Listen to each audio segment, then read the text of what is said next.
आप बहुत ही अच्छे वक्ता प्रवक्ता हैं। अभी मैं कह रहा हूँ और आगे आप सुनने के बाद स्वामी ताली बजाएंगे। अशोक पांडे भैया।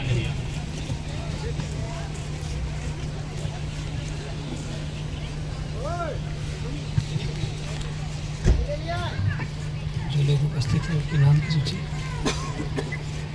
जो उपस्थित हैं उनके नाम की सूची।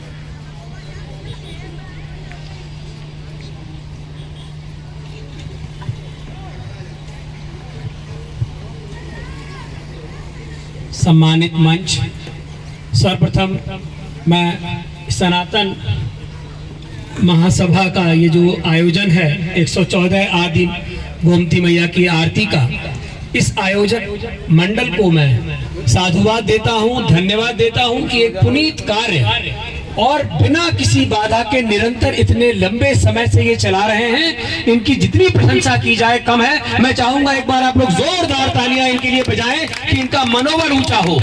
संख्या कभी कोई बहुत माने नहीं रखती, लेकिन एक एक व्यक्ति, अगर एक एक व्यक्ति 100 के बराबर है तो मैं ये समझ के चल रहा हूं कि यहाँ पे उपस्थित जो लोग हैं ये कई हजार की संख्या रखते हैं। इसलिए मैं एक बार इनके मनोबल को ऊंचा करना चाहता हूं कि ये लोग बराबर इस कार्य में कर रहे हैं। प्रभु इनको और शक्ति दे, मैं इनको पूरा सहयोग दे रहा हूं।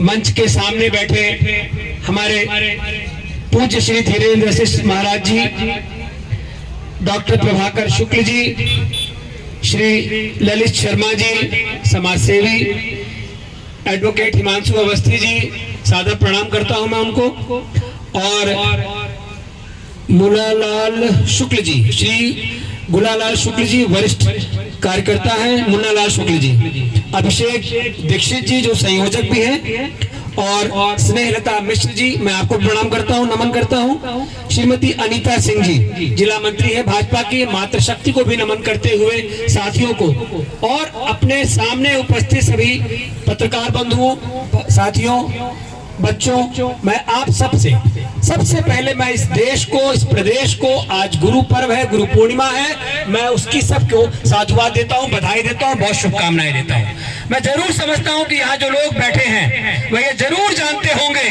कि आज किस महापुरुष का जन्म हुआ था जिसके लिए आज हम लोग गुरु पूर्णिमा मनाते हैं। मुझे लगता है संभवतः सभी लोग जानते होंगे कि आज पुराणों के रचयिता वेद व्यास जी का आज जन्मदिन है। इसीलिए हम सब लोग आज गुरु पूर्णिमा के रूप में, गुरु पर्व के रूप में इसको मनाते हैं।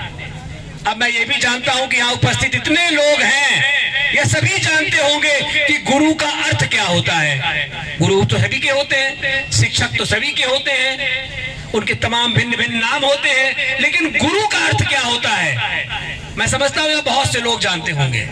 फिर भी गु अंधकार, गु का अर्थ है घनघोर अंधकार, और रू का अर्थ है प्रकाश। जो अंधकार से प्रकाश की ओर की यात्रा कराता है, जो आपके हृदय में प्रकाश को उत्पन्न करता है, आपको आत्मा से परमात्मा से मिलाता है, वही साक्षात गुरु है। और उसको शस्त्र नमन करते हुए आज इस गुरु पूर्णिमा के पावन अवसर पर हम एक बार पुनः अपने साथी, अपने मित्र प्रवीण वाजपेयी, डॉक्टर प्रवीण वाजपेयी जी को, उनकी धर्मपत्नी जी को भी नमन करता हूं, साधुवाद देता हूं कि एक अच्छे दिन पर आपने ये आयोजन रखा, क्योंकि ये पूर्णिमा के दिन होता है। कल मैंने देखा कुछ लोगों ने उत्साहत में, उत्सुकता में पूर्णिमा की तिथि के पूर्व ही आरती कर लिया। हमें अपनी तिथियों का विशेष ध्यान देना चाहिए। सनातन तब तक जिंदा है जब तक हर कार्य हम सब मुहूर्त के अनुसार कर रहे हैं, समय के अनुसार कर रहे हैं। समय के विपरीत अगर कुछ होता है तो उसका क्रिया की, हर क्रिया की प्रतिक्रिया होती है। साथियों, देश में एक अमूल चूल परिवर्तन आप सबको दिख रहा है। इतिहास साक्षी है कि जब कभी ऐसा परिवर्तन होता है तो राष्ट्र का दिशा बदलती है, राष्ट्र की दशा बदलती है, और राष्ट्र की चेतना बदलती है। ये इतिहास साक्षी है। आज फिर वही समय आप सबके सामने है। एक बार मैं तब भी आया था, बहुत पूर्व में मुझे बुलाया गया था, तब भी राष्ट्र के परिवर्तन का विषय था। अब जो आप सबके सामने है, यह कर गुजरने का वक्त है, करके दिखाने का वक्त है। प्रधानमंत्री जी ने आह्वान कर दिया, हर कार्य को प्रधानमंत्री पर छोड़ देना उचित नहीं है। समाज में कार्य हो रहा है, विकास की दशा बढ़ रही है, विकास प्रतिदिन हो रहा है। 2004 में जब यही विकास यात्रा प्रारंभ हुई थी आदरणीय अटल जी ने जब अपनी सत्ता मनमोहन सिंह जी को दी थी, उस समय पर 13 किलोमीटर प्रतिदिन के हिसाब से सड़क का निर्माण हो रहा था। आप सब जानते होंगे कि अगर सड़क नहीं होगी तो हमारा विकास उतनी गति से नहीं लेगा। लेकिन उस समय पर जब आदरणीय अटल जी ने मनमोहन सिंह जी को सत्ता दी तो 13 किलोमीटर प्रतिदिन के हिसाब से सड़क का निर्माण कार्य चल रहा था पूरे देश में, क्योंकि अटल जी का दिव्य सपना था स्वर्णिम चतुर्भुज कि पूरे देश के चारों तरफ सड़कों का जाल होना चाहिए, नदियों का संगम होना चाहिए, एक नदी दूसरे नदी से मिलनी चाहिए, बाढ़ की विभीषिका कभी नहीं होनी चाहिए। उस सब पे वो कार्य कर रहे थे। आपको यह भी पता होगा कि 2004 से ये गति धीमी होती चली गई, और जब आप सबके आदेश पर, आप सबकी प्रेरणा से एक गरीब का बेटा, जो सर्प था, एक सिस्टम था, एक नियम था कि जमींदार का बेटा जमींदार बनेगा, राजा का बेटा राजा बनेगा, लेकिन आपने उस प्रथा को तोड़ा।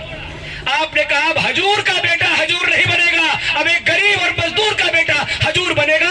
और आपके आदेश पे 2014 में जब वह व्यक्ति वहां आरूढ़ हुआ तो उन्होंने फिर सड़क की गति को बढ़ाई, और आज की स्थिति में मैं आप सबके सामने गौरवपूर्ण भाषा में कहूंगा कि अब 33 किलोमीटर प्रतिदिन के हिसाब से सड़क का निर्माण कार्य चल रहा है। तो विकास भी हो रहा है और हमारा कार्य भी हो रहा है। स्वर्णिम राम मंदिर का निर्माण हो रहा है, विश्वनाथ मंदिर का निर्माण हो रहा है, मां विंध्यवासिनी के मंदिर का वैभवशाली निर्माण हो रहा है, सनातन की परंपरा भी जिंदा है, सनातन भी आगे है। और इसी बीच में जो लड़ाई हम सबके बीच में, हम सबके मार्गदर्शक श्यामा प्रसाद मुखर्जी जी ने जिस लड़ाई को लड़ा था, उसमें भी परिवर्तन तो हो गया, लेकिन जो मूल चूल परिवर्तन था वो होना बाकी है कि एक देश में खाली कश्मीर के लिए उनकी वाणी नहीं थी, उनकी वाणी पूरे देश के लिए थी कि एक देश में एक कानून होगा, एक घर में एक कानून होगा,